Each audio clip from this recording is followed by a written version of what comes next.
Hello everyone, welcome to our YouTube channel Shiksha Alliance. Today we are going to start our daily current affairs session in which we will cover important news from several newspaper, PIB and various government sources. So let's begin our session. Our first topic is leptospirosis. तो हम जानेंगे leptospirosis के बारे में.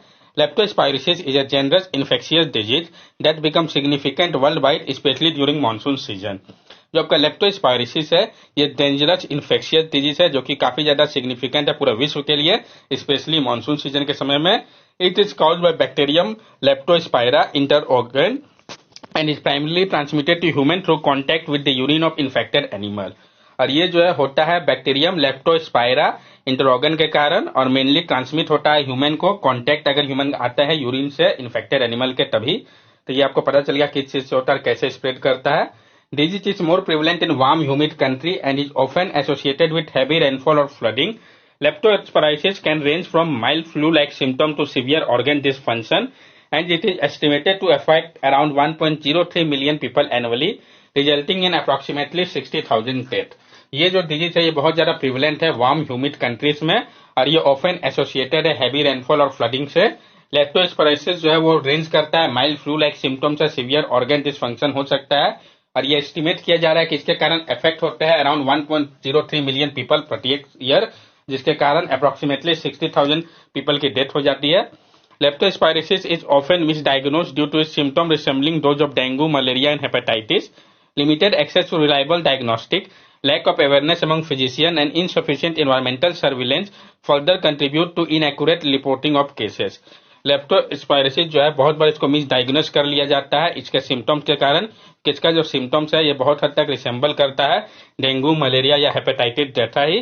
और जो limited access है reliable diagnostic का, जो कमी है अवेयरनेस की फिजिशियन के बीच में और जो इनसफिशिएंट एनवायरमेंट सर्विलेंस है ये सब कंट्रीब्यूट करता है इनएक्यूरेट रिपोर्टिंग में केस का. प्रिवेंशन की अगर हम बात करें तो preventing leptospirosis require effective health education, community empowerment and adoption of preventive measure. Although commonly referred to as rat fever, leptospirosis can be transmitted by various animal and seasonal pattern and extreme weather event exacerbate its incident. Prevent करने की बात कही गई है leptospirosis को, तो इसके लिए आवश्यकता है effective health education, community empowerment और एडॉप्ट करने के प्रिवेंटिव मेजर को. कॉमनली रिफर किया जाता है इसको रैट फीवर के तौर पे. लेप्टोस्पायरोसिस जो है वो ट्रांसमिट होता है बहुत सारे एनिमल के कारण और सीजनल पैटर्न है, एक्सट्रीम वेदर इवेंट जो है ये और ज्यादा इसको सपोर्ट करता है इस इंसिडेंट को. Proper waste management, improved sanitation facility and control of stray animal is crucial in preventing the disease. अब प्रॉपर वेस्ट मैनेज करके इम्प्रूव करके सैनिटेशन फैसिलिटी को और कंट्रोल करके स्ट्रे एनिमल को ये काफी ज्यादा जरूरी है प्रिवेंट करने के लिए इस डिजीज को. नेक्स्ट टॉपिक हमारा वन शॉट चिकनगुनिया वैक्सीन. तो जो वन शॉट चिकनगुनिया वैक्सीन इसके बारे में हम जानेंगे. According to first phase 3 trial of the preventive publish in the Lancet journal, a single dose vaccine VLA1553 vaccine for chikungunya was found safe and produced a strong immune response against the viral disease. जो पहला phase था तीसरे trial का preventive publish किया गया जिसको Lancet journal में, जो आपका सिंगल डोज वैक्सीन है कौन सा VLA1553 वैक्सीन चिकनगुनिया के लिए, इसको सेफ पाया गया है और ये प्रोड्यूस कर रहा है स्ट्रॉन्ग इम्यून रिस्पॉन्स को वायरल डिजीज के इन्फेक्शन के खिलाफ. तो किस चीज से चिकनगुनिया होता है ये भी आपको पता चल गया. Chikungunya the mosquito borne disease caused by the chikungunya virus which is endemic in some region of Africa, Asia and America. जो मॉस्किटो बोर्न डिजीज है ये आपका चिकनगुनिया वायरस के कारण होता है जो कि इंडेमिक है कुछ रीजन में अफ्रीका, एशिया और अमेरिका के. Chikungunya cause symptoms such as fever, headache, fatigue and severe muscles and joint pain and there are no approved vaccine or antiviral treatment available. Chikungunya के कारण सिम्टम्स जैसे कि fever, headache, फैटिक या severe muscle और joint pain देखा जा सकता है और फिलहाल अभी कोई भी अप्रूव वैक्सीन या एंटीवायरल ट्रीटमेंट अवेलेबल नहीं है इसके लिए. नेक्स्ट टॉपिक है हमारा इंडियन नेवी शिप लॉन्च. तो जो इंडियन नेवी का शिप लॉन्च किया गया है इसके बारे में हम जानेंगे. पीआईबी की न्यूज इंपॉर्टेंट हो जाता है. Recently, 4th ship of the survey vessel large SVL project name संशोधक was launched at Kattupalli, Chennai. जो चौथा शिप था सर्वे वेसल का लार्ज एसवीएल प्रोजेक्ट का जिसका नाम संशोधक था, इसको लॉन्च किया गया कटुपल्ली, चेन्नई से. The project involve building 4 SVL ship for the Indian navy by LNT LGRSC. ये जो प्रोजेक्ट है ये इन्वॉल्व कर रहा है, जो बिल्ड करने की बात कही गई थी 4 एसवीएल शिप को इंडियन नेवी के लिए एलएनटी एंड जीआरएससी के द्वारा. ये जो एसवीएल सर्वे वेसल लार्ज शिप है इसमें न्यू जनरेशन हाइड्रोग्राफिक इक्विपमेंट है जो कि रिप्लेस कर रहा है एग्जिस्टिंग संध्या क्लास सर्वे शिप को और कलेक्ट ओशियोनोग्राफिक डाटा को भी ये कलेक्ट कर सकेगा. अब हम अंजदीप के बारे में जानेंगे, तो ये क्या है। Also recently third anti submarine shallow water craft man ship Anjadip boat launch, और जो तीसरा anti submarine shallow water craft Anjadip है, इसको भी लॉन्च किया गया है। इसका नाम जो है ये स्ट्रेटेजिकली इंपॉर्टेंट है, जो आइलैंड है अंजदीप का, इस कारण क्योंकि ये सिचुएटेड है कोस्ट में करवार कर्नाटका के, और ये कनेक्ट करता है मेन लैंड को breakwater ship present vital maritime role के लिए इस आइलैंड का। ASWHWC project involved the construction of total 8 ships designed to replace the existing Abhay class ASW Corvette। और जो आपका ASWHWC प्रोजेक्ट है, ये इन्वॉल्व कर रहा है कंस्ट्रक्शन को टोटल 8 शिप का, जिसको डिजाइन किया गया है रिप्लेस करने के लिए एग्जिस्टिंग अभय क्लास ASW Corvette को। This ship boasts over 80% indigenous content, promoting large-scale defense production by Indian manufacturing unit and bolstering employment opportunity while strengthening the country capability in naval defense। और ये जो ship है ये boast करता है 80% इंडाइजेनस content को, ये प्रमोट कर रहा है लार्ज स्केल डिफेंस प्रोडक्शन को इंडियन मैन्युफैक्चरिंग यूनिट के द्वारा, और ये बोल्स्टर कर रहा है एम्प्लॉयमेंट अपॉर्चुनिटी को, साथ साथ स्ट्रेंथन कर रहा है कंट्री के कैपेबिलिटी को नेवल डिफेंस के लिए। ASWHWC require less draft and can operate close to the coast, surging for underwater threat and neutralizing enemy asset। और जो आपका ASWHWC है, इसको लेस ड्राफ्ट की आवश्यकता है, ये ऑपरेट कर सकता है क्लोज कोस्ट के, सर्च कर सकता है अंडर वाटर थ्रेट को, और न्यूट्रलाइज कर सकता है एनिमी के एसेट को। Both the ship have been manufactured indigenously by Garden Research Ship Builder and Engineer in collaboration with Larsen and टर्बो शिप बिल्डिंग। और जो दोनों ही शिप है इसको मैन्युफैक्चर किया गया है indigenously Garden Research Ship Builder and Engineering और कोलैबोरेशन में लार्सन एंड टर्बो शिप बिल्डिंग के साथ मिलकर। नेक्स्ट टॉपिक है हमारा जूले लद्दाख, हेलो लद्दाख। पीआईबी की न्यूज इंपॉर्टेंट हो जाता है, हम जानेंगे जूले लद्दाख के बारे में। Recently Indian navy is conducting an outreach programme called Julley Ladakh, hello Ladakh to increase awareness about the Navy in the Ladakh region and engage with youth and civil society. This initiative is part of Navy effort to connect with different regions of India following successful program in the Northeast and coastal states। अभी हाल ही में Indian navy ने conduct किया था एक outreach programme को, जिसका नाम था जूले लद्दाख, हेलो लद्दाख। इंक्रीज करने के लिए अवेयरनेस को नेवी को लेकर लद्दाख रीजन पे, और इंगेज करने के लिए यूथ और सिविल सोसाइटी के साथ। ये जो इनिशिएटिव था ये पार्ट था नेवी के एफर्ट का कनेक्ट करने का अलग अलग रीजन के साथ इंडिया के। जो सक्सेसफुल प्रोग्राम नॉर्थ ईस्ट और कोस्टल स्टेट में हुआ, उसके बाद इसको यहाँ पे किया गया। इसका अलावा इसका क्या ऑब्जेक्टिव था, तो celebrating 25 year of India independence, celebrate करना 25th ईयर इंडिया इंडिपेंडेंस का। Conducting awareness drives at school and college to promote career opportunity in the Indian navy. Conduct करना अवेयरनेस ड्राइव को स्कूल और कॉलेजेस में, ताकि promote किया जा सके कैरियर अपॉर्चुनिटी को इंडियन नेवी के लिए। Motivating youth to join the navy, motivate करना यूथ को ज्वाइन करने के लिए नेवी को।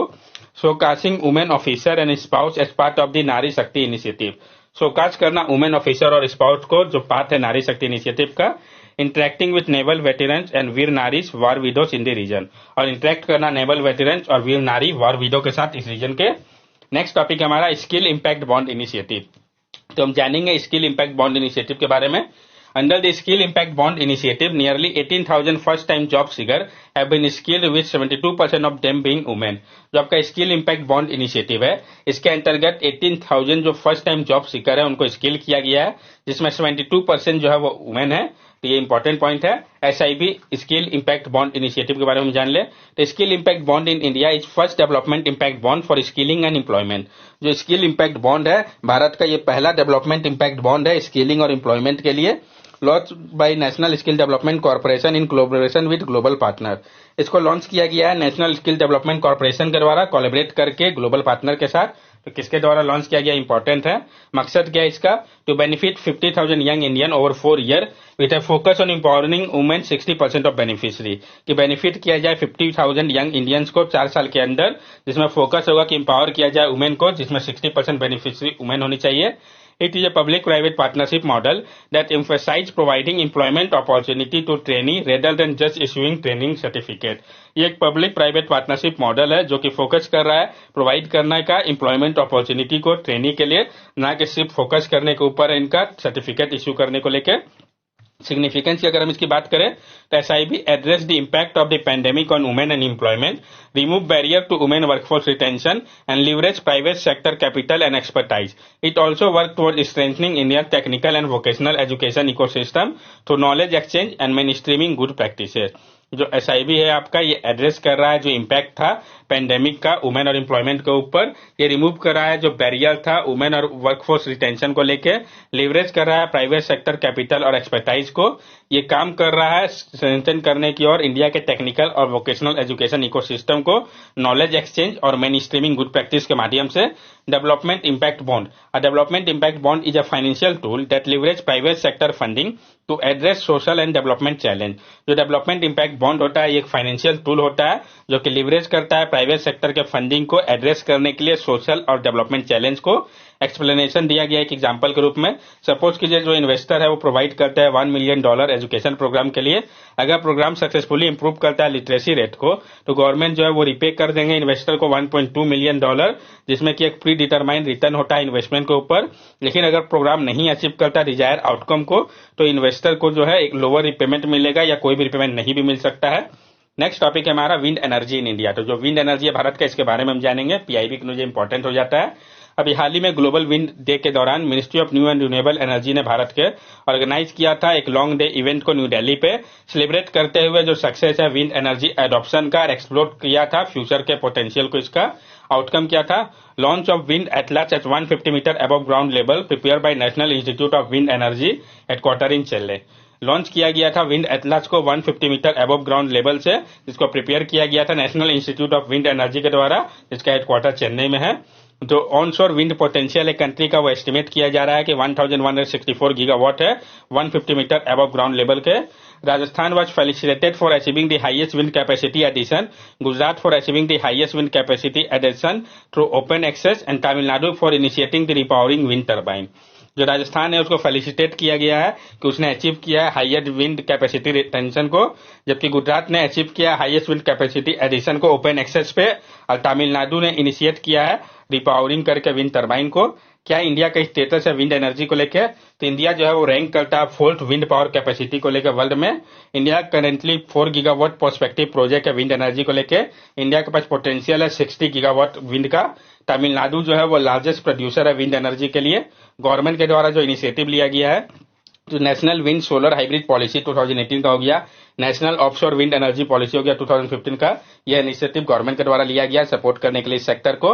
इंडिया का जो ओवरऑल रिन्यूएबल टारगेट है, विंड एनर्जी जो है वो काफी ज्यादा महत्वपूर्ण है भारत के एफर्ट के पीछे अचीव करने के लिए। इसके गोल को 50% इलेक्ट्रिक पावर इंस्टॉल कैपेसिटी का non fossil fuel based energy resources से 2030 तक के लिए, और अचीव करने के लिए नेट जीरो का जो टारगेट है 2020 का, इसके लिए विंड एनर्जी का कंट्रीब्यूशन बहुत जरूरी है।